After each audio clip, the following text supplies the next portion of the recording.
గురూజీ 72 గంటల్లోనే ఫోన్ లోని అద్భుతమైన జ్యోతిష్య పరిష్కారం చూపిస్తారు. నమ్మండి, నమ్మకపోండి, ఇది నిజం. శ్మశాన కాళి రుద్ర చౌడీదేవి ఆరాధకులు నంబర్ 1 వశీకరణ స్పెషలిస్ట్.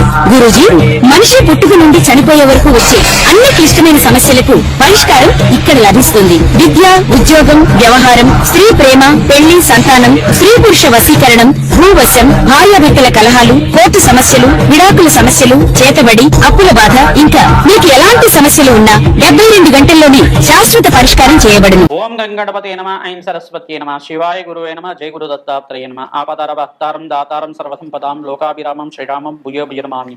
యా దేవీ సర్వభూతేషు మాతృరూపేణ సంస్థితాః నమస్తస్తై నమస్తస్తై నమస్తస్తై నమో నమః.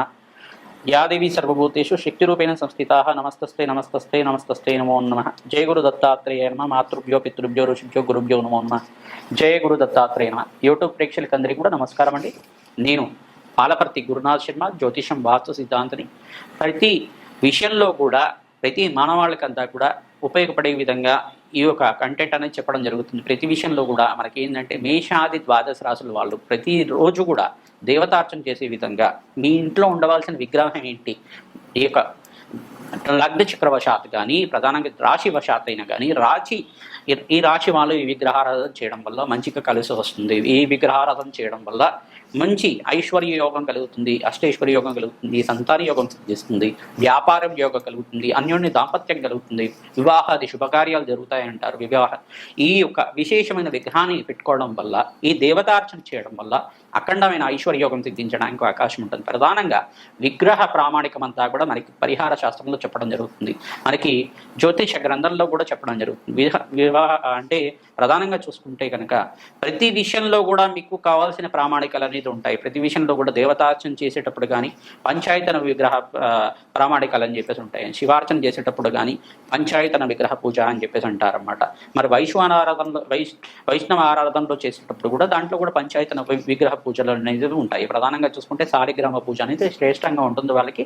ప్రధానంగా చూసుకుంటే కనుక ఇక్కడ శివలింగారాధన చేసుకోవడం, ప్రధానంగా అభిషేకాది పూజలు చేసుకోవడం, నిత్య వైదిక కర్మల్లో అయితే కనుక నిత్య యజ్ఞాధికతులు ఆచరించడం వల్ల అఖండమైన పుణ్య కార్యక్రమాలు చేసుకోవడానికి ఆస్కారం ఉంటుంది. ప్రతి మానవాళికి ఉపయోగపడే విధంగా కులదేవత ఆరాధనే శ్రేష్టమైన ఆరాధన ఉంటుంది. మీ కులదైవం ఎవరో తెలుసుకోండి. ప్రధానంగా మీ పూర్వీకుల ఆరాధన, తరతరాల నుంచి వచ్చిన ఆరాధన అంతా కూడా చేయాలి. మీ పూర్వీకులు అంతా కూడా ఇష్టదేవత ఆరాధన చేస్తారు. కొంతమంది ప్రధానంగా చూసుకుంటే మా కులదైవం అంతా కూడా వెంకటేశ్వర స్వామి అని చెప్పేసి అంటారు. ఆ వెంకటేశ్వర స్వామి కాకుండా ప్రధానంగా కులదేవత అనేది మీ ఇంట్లో కూడా తరతరాలుగా ఈ అమ్మవారిని పూజ చేస్తున్నారు. కొంతమంది గంగాలమ్మ దేవి అంటారు, కొంతమంది పోచమ్మ అంటారు, కొంతమంది ఎల్లమ్మ అంటారు, కొంతమంది మావుళ్ళమ్మ అంటారు. ఏ దేవతను ఆరాధన చేస్తున్నారు మాకంతా కూడా ప్రధానంగా చూసుకోవాలని చెప్పేసి చూసుకోవాల్సి ఉంటుంది. గ్రామ రక్షగా ఉంటుంది అమ్మవారు, ఇంటి రక్షగా ఉంటుంది అమ్మవారు అంతా కూడా. ప్రధానంగా అమ్మవారు ఏ అమ్మవారిని పూజ చేస్తున్నారు, విశేషంగా అమ్మవారి యొక్క చిత్రపటం కానీ అమ్మవారికి సంబంధించిన అవతార రూపంలో ఉండే చిత్రపటం కానీ ఇంట్లో ఉండాలి.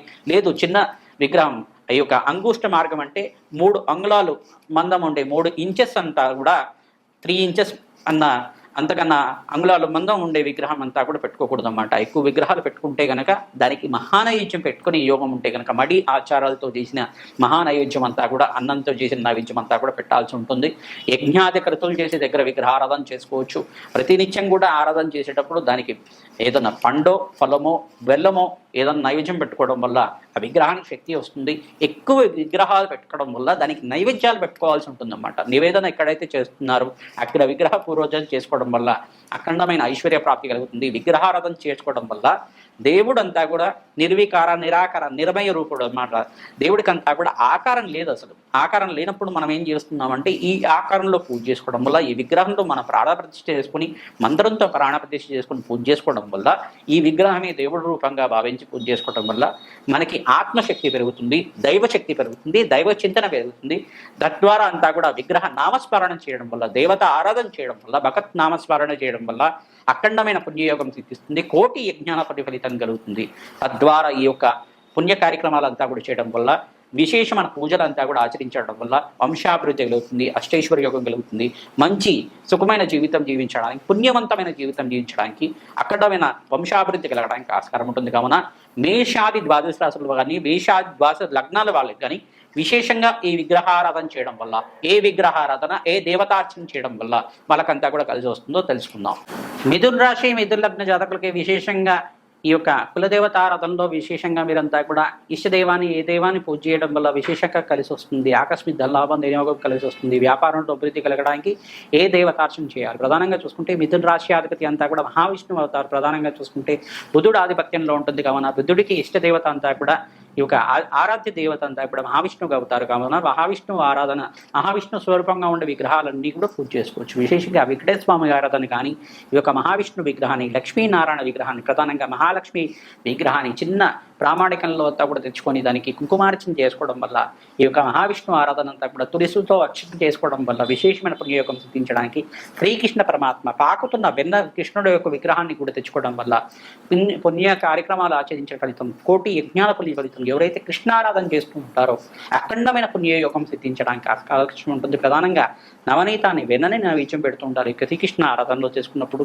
విశేషమైన పుణ్యయోగం సిద్ధిస్తుంది. పరవాన్నాన్ని, బెల్లం పరవాణాన్ని నైవేద్యం చేయడం కానీ దద్దోజనాన్ని నివేదన చేయడం వల్ల విశేషమైన పుణ్యయోగం సిద్ధించడానికి అవకాశం ఉంటుంది. ఎవరైతే కనుక భక్తిగా శ్రద్ధగా దేవతార్చన చేస్తుంటారో కులదేవత ఆరాధన చేయడం శ్రేష్టంగా ఉంటుంది.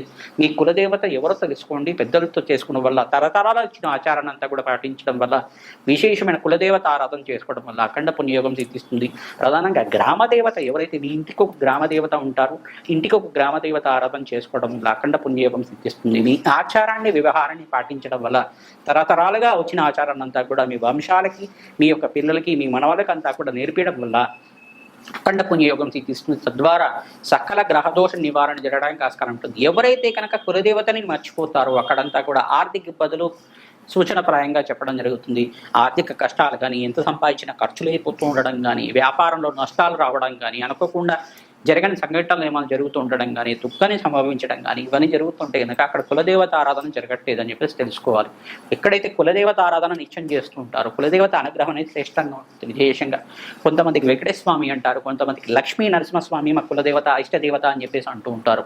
తద్వారా ఈ ఒక మహావిష్ణు ఆరాధన చేసుకోవడం వల్ల ప్రధానంగా చూసుకుంటే శివారాధన ఎవరైతే చేసుకుంటూ ఉంటారో ఈ యొక్క మిథున రాశి జాతకులంతా కూడా వాళ్ళ ఇష్టదేవతలంతా కూడా కులదేవత శివ పార్వతులు అనుకుంటే కనుక వాళ్ళంతా కూడా నిత్యమంతా కూడా అభిషేకాది కార్యక్రమాలు చేసుకోవడం వల్ల అన్నాభిషేకాన్ని శివాలయంలో చేయించడం వల్ల విశేషమైన పుణ్యయోగం కలిగిస్తుంది. ప్రధానంగా జన్మజాతకంలోనే ప్రధానమైన జాతకంగా ఉంటుంది కావున జన్మజాతకానికి దోషాలు పరిహారం చేసుకోవడం వల్ల విశేషమైన పుణ్య ఫలితం కలగడానికి ఆస్కారం ఉంటుంది. లక్ష్మీ కుబేర హోమశాంతి కార్యక్రమాలు చేసుకోవడం వల్ల సకల గ్రహదోష నివారణ జరగడానికి ఆస్కారం ఉంటుంది. శనీశ్వరుడు ప్రీతికరంగా మీరంతా కూడా తిలలు దానం చేసుకోవడం యొక్కరంగా ఉంటుంది.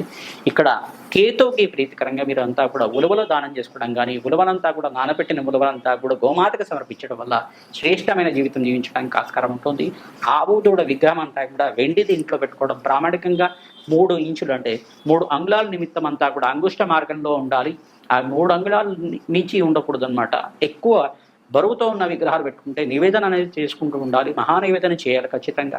తద్వారా మంచి ఫలితం. కొబ్బరికాయ కానీ, పండు ఫలమో ఏదో ఒకటి నైవేద్యం పెట్టడం వల్ల అమ్మవారికి ప్రీతికరంగా అఖండమైన ఐశ్వర్యోగం సిద్ధించడానికి మన కోరికలంతా కూడా నివేదన చేయడం వల్ల ధర్మబద్ధమైన కోరికలు ఉంటే కనుక ఖచ్చితంగా దేవతలంతా కూడా తీర్చే దేవతలే కానీ, అందరూ కూడా వరాలిచ్చే దేవతలే కానీ, ఎవరిని కూడా కష్టపట్టే దేవతలు ఉండరు. ఇక్కడ కూడా అమ్మవారు శక్తి స్వరూపిణి, ఇచ్ఛాశక్తి, క్రియాశక్తి, జ్ఞానశక్తి స్వరూపిణి కావున అమ్మవారికి ఎవరైతే కనుక ఖడ్గమాల స్తోత్రంతో కానీ, మహాలక్ష్మి సహస్రనామంతో కానీ కుంకుమార్చన చేసుకుంటూ ఉంటారు, ఆవునైతో దీపారాధన చేసిన చోట అఖండమైన మహాలక్ష్మి శ్రీనివాసంగా ఉంటుంది. సిరులు, సంపదలు, ఐశ్వర్యాలు అంతా కూడా సిద్ధించడానికి అవకాశం ఉంటుంది. ప్రతినిత్యం కూడా కులదేవత ఆరాధన, మహాలక్ష్మి ఆరాధన, మహావిష్ణు సంబంధించిన విగ్రహాలు ఏమైతే ఉంటే కనుక వెంకటేశ్వర స్వామి విగ్రహం కానీ, మహావిష్ణు విగ్రహం కానీ తెచ్చుకొని ఆన్మత్త ఆరాధన కూడా చేసుకోవడం వల్ల విశేషమైన పుణ్యఫలితం కలగడానికి ఆస్కారం ఉంటుంది. శ్రీమాత్రే నమః.